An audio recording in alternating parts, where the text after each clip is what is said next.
Olá! Você certamente já percebeu que vivemos num mundo cheio de tecnologia. Celulares, internet, computadores no processo industrial, enfim, uma sociedade onde o conhecimento passou a ser fundamental.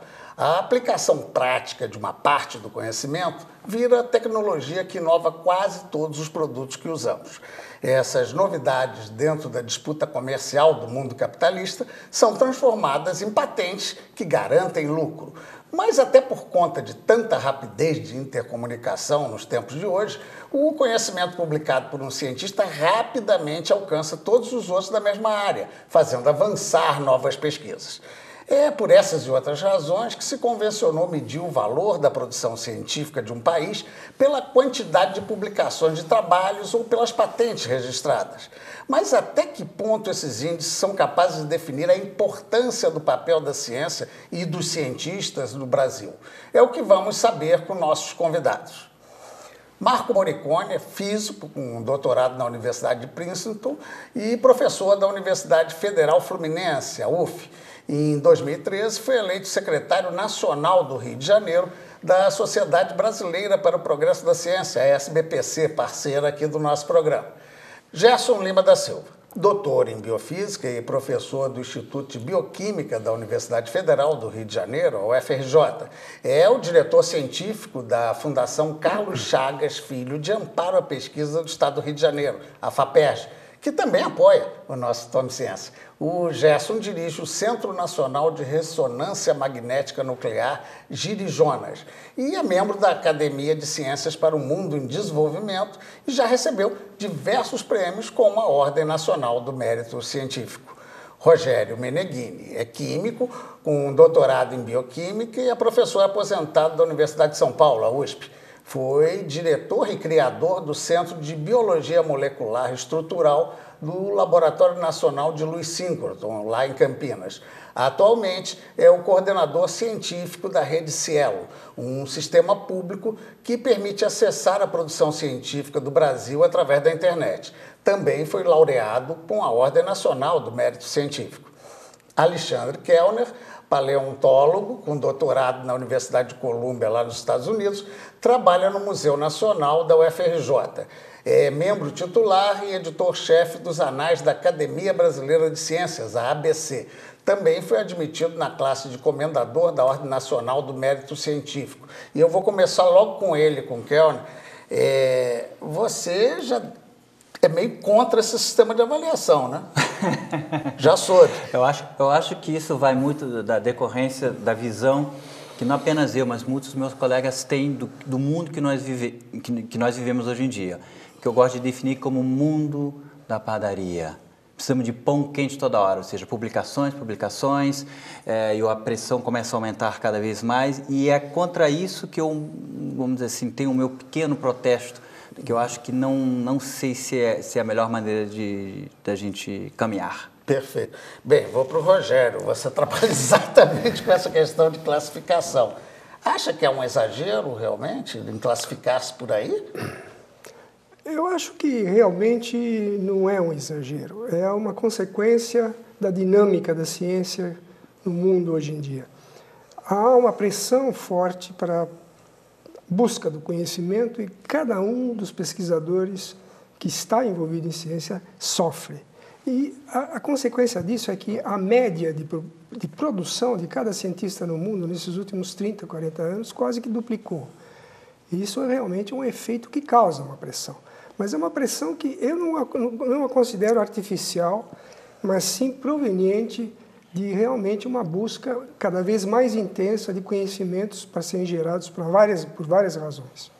Bem, Gerson, deixa eu usar o seu exemplo aí com um complicador. Você dirige cientificamente a FAPERJ, um centro, um departamento. E aí, como é que ficam os seus trabalhos? Você acaba perdendo ponto ou tem que se desdobrar em 20 para resolver isso?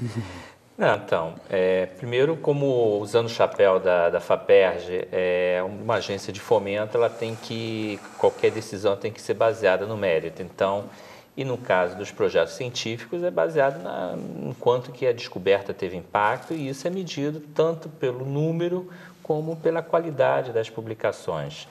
E claro que isso com a assessoria dos revisores dos pares.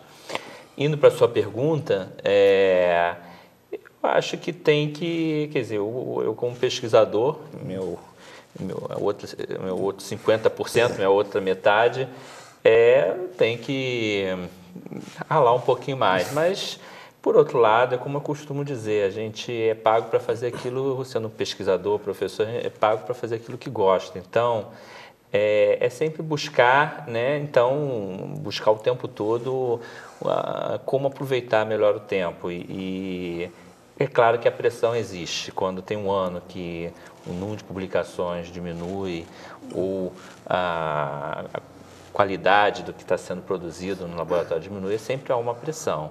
Mas essa pressão ocorre em todos os cientistas. E ocorre para todos. Agora, há quem diga, Morricone, que o critério de uma boa aula não é considerado por CAPES e CNPq. Existe isso. Porque há pesquisadores que realmente geram um conhecimento, e esse conhecimento tem que ser devolvido para a população, né? Agora, e a boa aula, a formação? Como é que você vê essa questão? Bom, essas questões que não são consideradas, até são de difícil quantificação, eu acho que elas acabam tendo um impacto indireto, não é? Se você tem um instituto que tem bons professores que dão uma formação sólida para os seus estudantes de pós-graduação, eles vão ser capazes de fazer trabalhos melhores. Então, assim, indiretamente, um instituto onde você tem pesquisadores de bom nível e que estão preparando seus cursos bem e estão sendo bastante dedicados a preparar os novos estudantes, isso vai se refletir, assim, não só na tese de doutorado, mas até mesmo na carreira deles, nos concursos que eles vão fazer, nas aulas que eles vão dar. E, assim, é indireto, não, mas fica muito difícil quantificar. Especialmente porque digamos, o juiz maior de uma aula são os alunos. E a gente sabe que o aluno, às vezes, ele por questões pessoais, ou pode ter se achado injustiçado, a nota dele não foi, fala, não, foi péssimo professor, o outro que dá uma muito generoso, é o melhor professor que eu já tive. Então, são questões muito relativas, mas que acho que na média se refletem. Um bom curso de pós-graduação, por exemplo, vai ter bons cursos que vão refletir na boa formação dos seus E isso acaba sendo mencionado pela quantidade de publicações. Pois é, mas você sabe assim, só para provocar aqui um pouquinho os meus colegas, assim, por que todo pesquisador que publica bons ou maus trabalhos, por que ele também tem que ser professor? Porque eu tenho convicção que tenho vários colegas meus que são, por exemplo, muito melhores pesquisadores que professores e vice-versa. Então, o que eu acho hoje em dia é que você está, de uma certa forma, querendo formar pessoas que jogam em qualquer lugar, desde o gol até o atacante.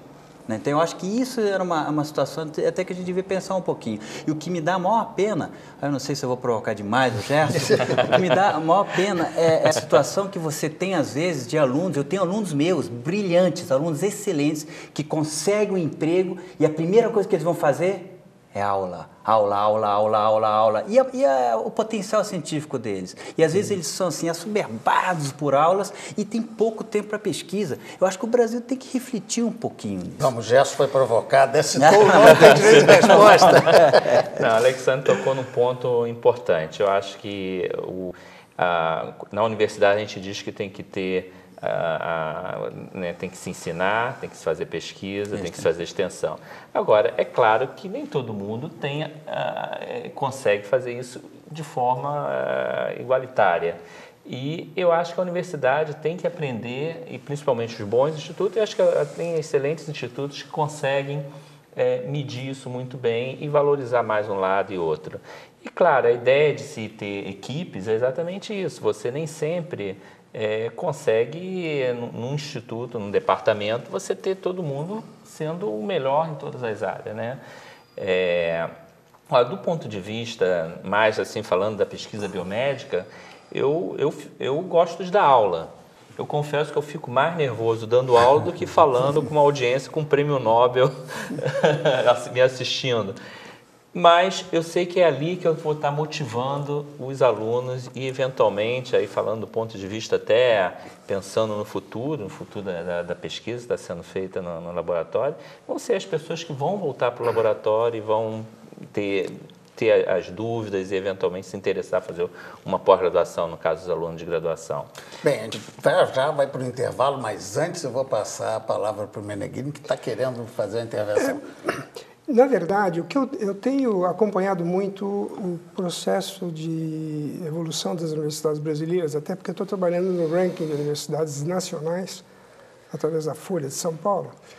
E uma coisa que se nota, eu já notava, mas ficou mais claro ainda, é que existe uma insistência muito grande de que todos os pesquisadores, professores de universidades, especialmente públicas, sejam também devotados ao ensino de graduação. E eu acho que essa exigência é falha. Ela é falha na medida em que você percebe o que está acontecendo, por exemplo, nos Estados Unidos, em que há uma liberdade muito maior, na maior parte das boas universidades, no sentido de aceitar que uma pessoa que está muito devotada a fazer ciência de alto nível, que, se ele assim desejar, ele fique liberado da parte de ensino. Isso acontece com uma grande frequência e a coisa funciona bem, porque um professor excelente, genial na parte de pesquisa, pode não gostar da aula e isso vai acabar sendo demonstrado durante a sua aula. Para a gente poder ir para o intervalo, eu vou pedir para o Morricone para dizer para a gente, e o inverso, aquele cara que adora dar aula, se dedica, ele vai acabar tendo uma pontuação baixa e se ele quiser fazer pesquisa, acaba não conseguindo... Esse é um risco que as pessoas sabem que estão tomando e quando elas têm essa paixão pela docência, por ensinar, elas abrem mão, de certa maneira, elas sabem que vão abrir mão disso, que a carreira delas vai progredir de uma certa maneira que vai ser diferente se elas se dedicassem completamente à pesquisa, mas isso é uma escolha e que as pessoas sabem que está sendo feita. Não é, ninguém se lamenta, puxa, me dediquei tanto ao ensino, porque para você se dedicar ao ensino de uma forma muito séria, quer dizer, preparando boas aulas, preparar um laboratório, por exemplo, é algo que toma muito tempo, preparar as apostilas, os relatórios, corrigir prova. Isso toma muito tempo. E as pessoas sabem que esse ninguém se ilude, não é? Esse é um compromisso. Pelo menos a regra do jogo está colocada. Bem, agora eu vou para o intervalo e já a gente volta continuando com o nosso debate. Instantinho só, é rápido.